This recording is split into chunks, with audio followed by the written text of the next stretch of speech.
Hey folks, I'm Mike. Do you hate ads? I hate ads. You know what I like? Patreon.com/Inkdependence. It keeps this blog ad-free.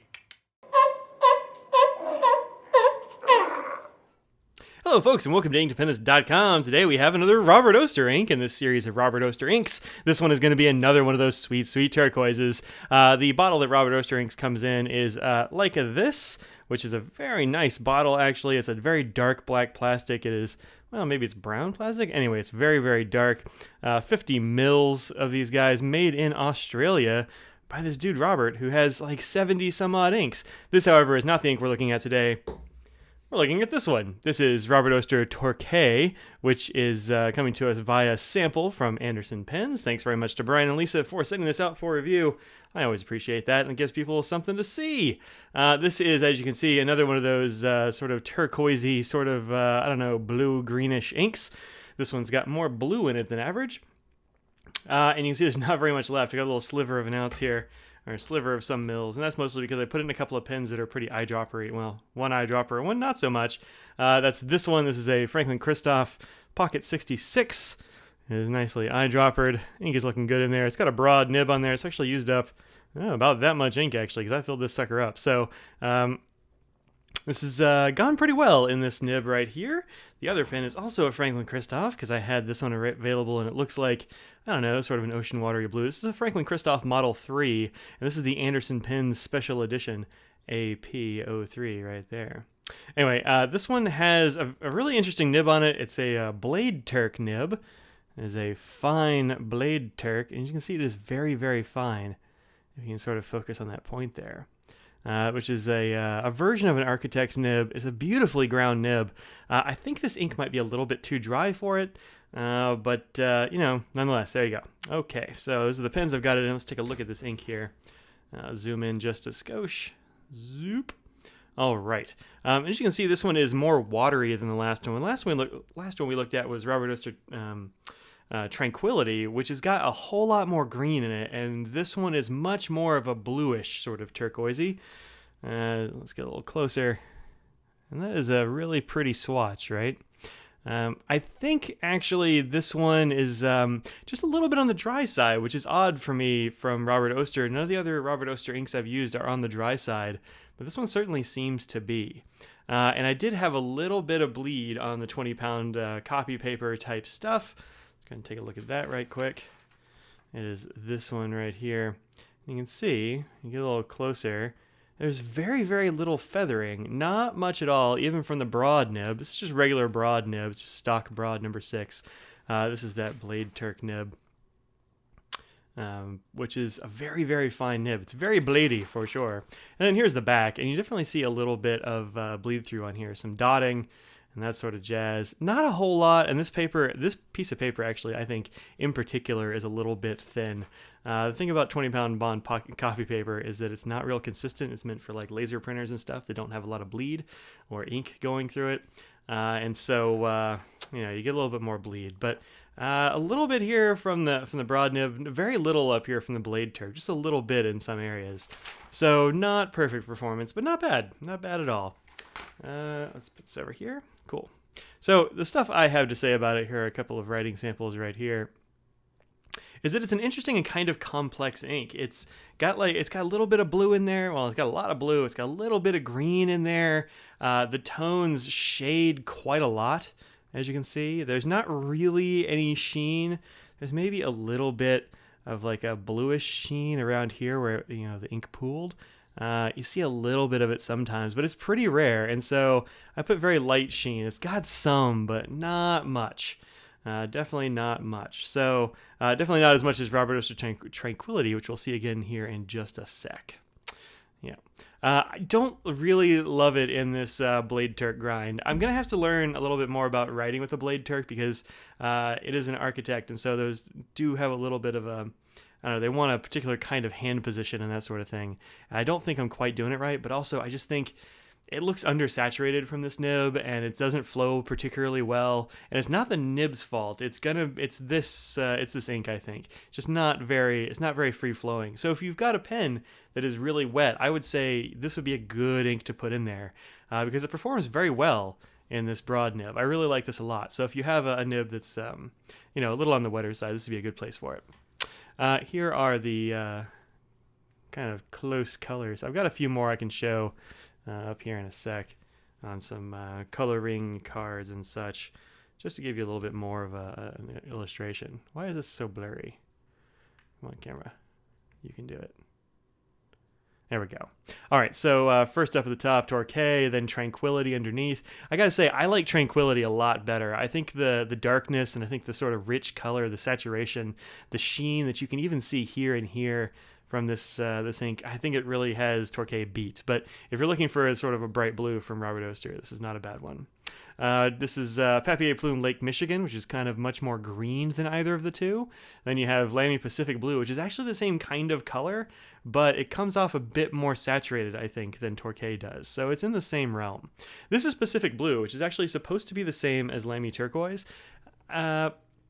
But when I swatched it, it didn't have nearly as much sheen as Lamy Turquoise did when I swatched it. So maybe something's changed in the formula. I don't know. But anyway, it's sort of a light blue. This is the KWZ Chicago Blue, which was from the Chicago Pin Show. Comes in this guy right here. Not very descriptive bottle or anything. But this is a super dark navy. A very cool blue. Ooh, totally dropped that. Underneath that, this is one that I'm really excited about, is Robert Oster Bondi Blue. Actually, while I was looking for inks to see alongside this one, I found Bondi Blue, and I was like, what the hell? I have to have this one in my life right now. Pacific Blue, Crib de Chiffre. Where is that Bondi Blue?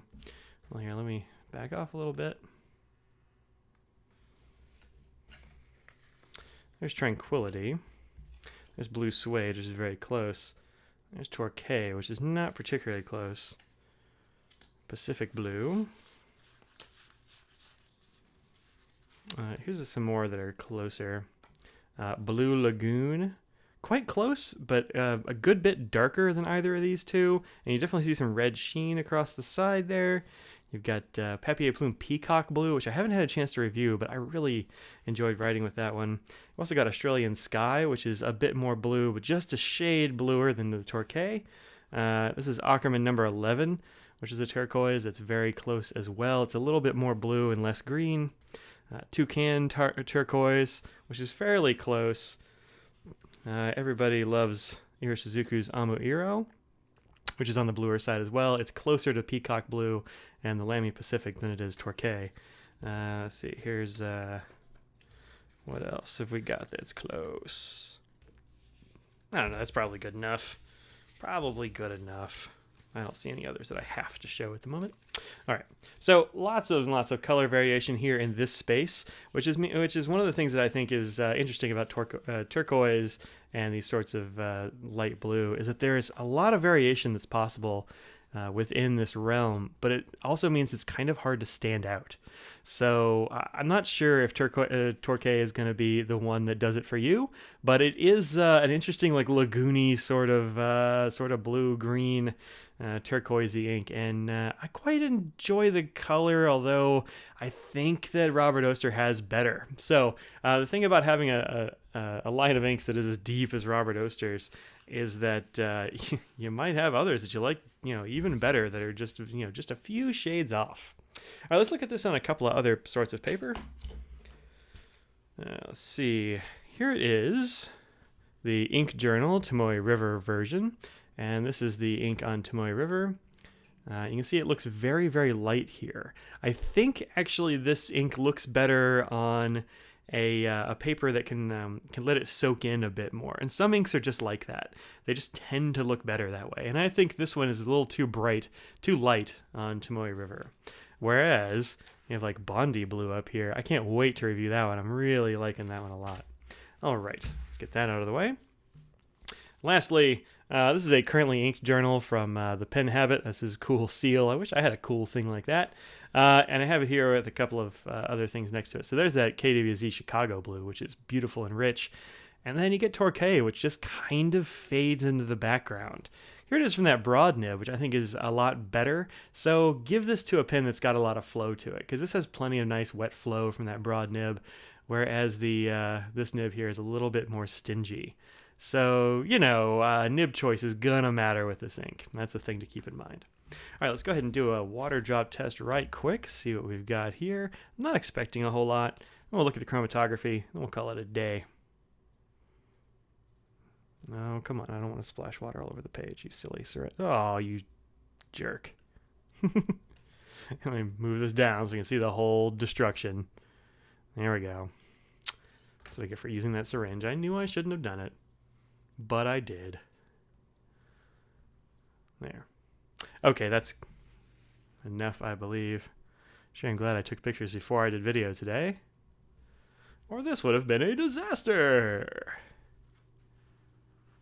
Okay, so a lot of it came up, and actually this is from probably Tranquility, I believe. There we go. There's what came up from the Torquay, and it's not looking great after I mop the water out. Let me make sure I get it all dry. Yeah, a lot of this came away where it's just regular writing. The W here is almost completely obliterated. You still have a little bit of the dots, but not too much. But man, the regular writing, forget about it. It's all here. So keep water well away from this guy. Here is the chromatography. You can watch that go. And this is what you're left with, which is a really, it's kind of pretty, but it's also got it's not telling me a whole hell of a lot, actually. You get like a nice dark blue tinge up here at the top, a light blue band, and then some green, which is pretty nice. It's like a really nice sort of aqua undertone here, and then down here where the original, ink, where the ink started, just nothing. So not shocked that this one is not water resistant, but that is a little bit disappointing, I suppose, for some folks who demand some water resistance. So this one, not water resistant at all. Keep it away from the water. It looks like some water. It is not good in the water. All right, so this has been Robert Oster Torquay. Please do check this out wherever you find Robert Oster inks. This one came to us from AndersonPens.com. Thank you again to Brian and Lisa Anderson for sending that out. You can find this in bottles. You can find it in samples, all that sort of jazz at AndersonPens.com. I'm Mike. This is Ink Dependence. You can find me at all the normal places as at Ink Dependence on Instagram, here on YouTube, and also on InkDependence.com for a blog with all kinds of, static pictures. So, like, comment, subscribe, hit that Patreon button, and find out how to support this blog through Patreon. That'd be awesome. Subscribe to the channel, find some more videos, enjoy your ink journey, and enjoy that summer out there. See y'all later. Peace out. Whoops, there we go. Peace out.